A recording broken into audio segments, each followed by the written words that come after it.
Bersatu baca undang-undang negara mana?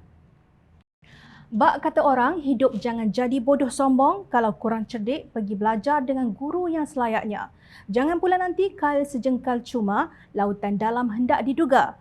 Ahad lalu, Timbalan Presiden Parti Pribumi Bersatu Malaysia Bersatu, Datuk Seri Ahmad Faizal Azumu telah berjaya membuktikan bahawa para pemimpin Perikatan Nasional PN kebanyakannya sangat jahil dalam sistem demokrasi dan perlembagaan Malaysia.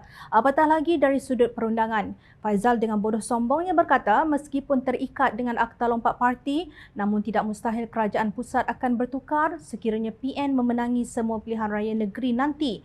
Kononnya ia kerana ada proses undang-undang yang membolehkan ia berlaku. Begitu juga dengan kerajaan negeri lain, ada proses perundangan mengikut perlembagaan yang boleh dibuat. Katanya ketika ditemui pemberita selepas Majlis Munajat Akbar dan jelajah PN Best bersama Presiden PAS di Sendayan. Pengerusi PN Negeri Sembilan itu turut menyatakan keyakinan potensi gabungan terbabit untuk menang di Negeri Sembilan amat tinggi, malah mampu memberi saingan sengit kepada pihak lawan. Ujarnya sokongan diterima bukan sahaja daripada pengundi Melayu, namun sokongan kaum Cina dan India juga amat memberangsangkan. Ia agak berbeza daripada kajian sikap yang kita lakukan pada pilihan raya umum ke-15 lalu di Negeri Sembilan yang mana kali ini kita mendapati orang ramai semakin selesa dan bagi ruang kepada PN. Reaksi positif dan perkembangan inilah membuatkan jentera kami bersemangat kali ini, katanya. Malah katanya jika peratusan keluar mengundi tinggi, potensi untuk PN menubuhkan kerajaan juga cerah. Kuat betul Puak Mat Jenin mengatur strategi dan langkah untuk menumbangkan kerajaan pusat. Keinginan dan kegairahan mereka untuk menebuk atap atau masuk ikut pintu belakang sebagaimana yang dianjurkan oleh Presiden PAS, Tan Sri Abdul Hadi Awang membawa kepada halusinasi yang amat dahsyat. Tidak terfikir di benak rakyat, kenyataan sedemikian boleh keluar dari mulut seorang pemimpin tertinggi parti yang kononnya sedang melalak memperjuangkan nasib rakyat. Bukan ianya tidak wajar tetapi ia nampak tidak cerdik. Tiada peruntukan di dalam Perlembagaan Persekutuan yang menyatakan keputusan pilihan raya negeri di 6 negeri pada 12 Ogos ini akan membawa perubahan kepada pentadbiran Kerajaan Persekutuan.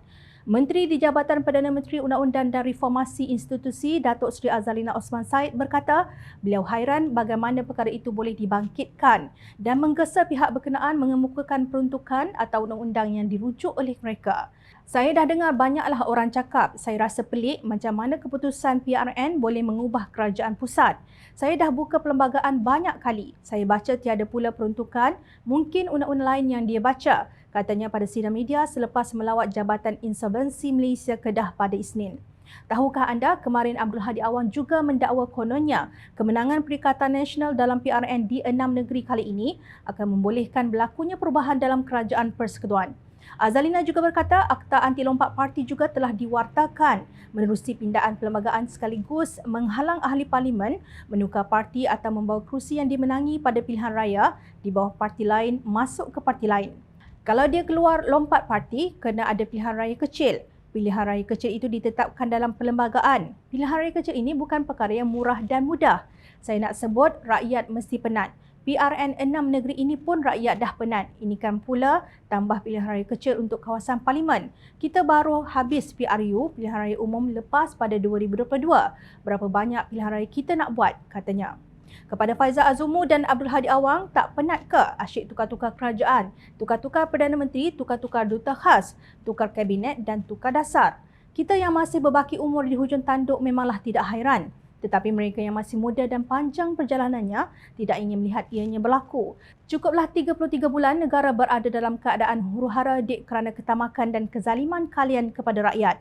Sekiranya pemimpin politik terus berfikiran seperti itu, ia akan menimbulkan rasa marah rakyat yang mahukan kestabilan politik supaya kerajaan dapat bekerja dan sekiranya kerajaan pusat sedia ada dapat dikekalkan untuk tempoh 5 tahun akan datang, ia akan melancarkan urusan kerajaan yang telah dilaksana termasuk berkaitan dasar dan kewangan. Tunggulah 5 tahun lagi, kita biarkan rakyat yang memilih mengikut garis demokrasi dan menghormati perlembagaan. Mungkin juga Faizal terlalu banyak membaca artikel minda Presiden atau mungkin telah menjadi walak dengan amanat Haji Hadi. Tak kisahlah, asalkan jangan buat kenyataan yang menampakkan anda kurang cerdik dan buta undang-undang.